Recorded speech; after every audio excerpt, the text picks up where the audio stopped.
Oh, ooh, quick. Do you know what show that is? Well, the title gave it away. Sorry. Title's a bit of a spoiler alert. Well, we're going all the way back to April 15th of this year in Seattle. They did a little spring run. I missed those shows, and you're probably like, "What's going on here?" Well, it's the off season. This is allowed, but it was also still the daytime when I started to do this, and there was a crazy. I didn't even realize it while I was doing it, but there was a crazy glare from this window over there, and you could read almost none of the songs.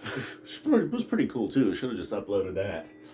And well, as you can see here, it's pretty much game over. Boom, you saw what happened. Well, look, and it was actually a really, the jamming was the only thing that wasn't really on point. Although, look, the Wolfman's was really good. I like the Piper. Tube late in the show coming through really made a difference. And Chalk Dust. Wolfman's was Dino. You know what to pretty much expect. I pretty much like Wolfman's every time, but you get Wolfman's brother. You may or may not get a little bit of a vocal jam with the Wolfman's there, and then they start to jam the song out. It kind of builds. They may or may not hit the peak. Not exactly what happened in here tonight. Spacing things out a little bit, hearing some different sounds. I'm not even sure if it was Paige or Trey. And then, of course, you got the Axilla 2 opener. That's an oddball opener. I feel like lately I've just been saying, like, oh, this is a great opener. It's a great opener, no matter the show, no matter the era. Axilla 2, though, I don't know about that. Axilla 1, maybe. Axilla 2, a little weird. And then Moma Dance, they should just change the name to, like, Early in the Show Dance. Then, okay, the Wolfman's brother we spoke about. Then just a complete rip at Isabella. Even Mike commented that was fun. Mike never talks. I don't think Mike said a word in 11. Maybe that was the first thing Mike has said since like 2019 on stage. So they ripped through that. Trey mentions the local musician. If we can go back all the way to like maybe 2017, they were playing a lot of like Beatles, The Who, Jimi Hendrix, Cross-Eyed and Painless. That's a band. Well, anyways, I just kind of lumped it all together and called it the British Invasion. People were really quick to tell me that he was actually from Seattle. I still argue. I still would argue. I wouldn't even argue. I'd just be like, I'm right, and then not listen to what you have to say. If you're telling me that Jimi Hendrix Experience is not a British band, I mean, come on.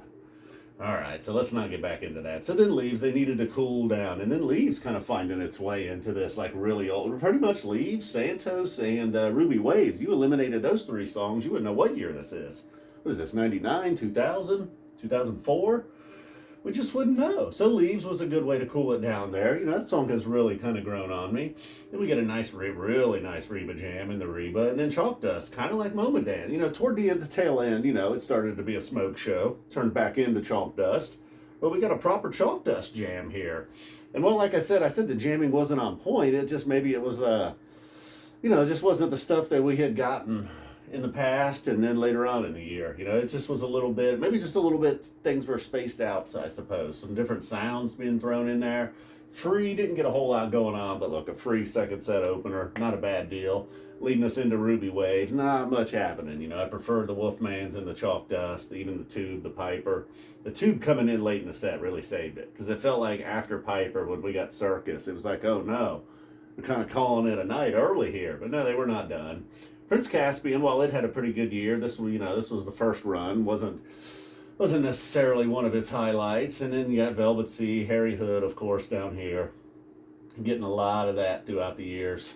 And then Train Song, we had a little extra time, really quick, about two relatively brief sets, maybe like a little over an hour, about an hour and 15. So then you got an extra song, the extra song being Santos, or I don't know, maybe Brian and Robert was the extra Train Song.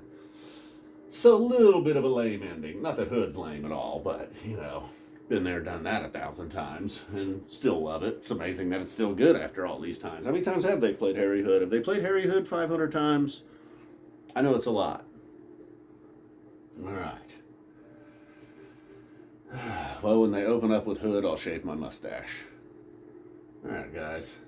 Seattle, Washington, spring of 23. I guess we'll lump this into celebrating 40 years of Phish, as we're waiting on the shows in Nashville and the Nutter Center and Chicago. Boom. Thanks for tuning in. What do you think about Trey at Billy Strings' wedding? I don't even think he really knows Trey. He's just invited. He's like, he met him that one time. Now he's getting invited to the wedding. I mean, at least he was in like a band with Claypool. I don't think he knows Bob Weir either. Poor Royal didn't even get invited to the wedding.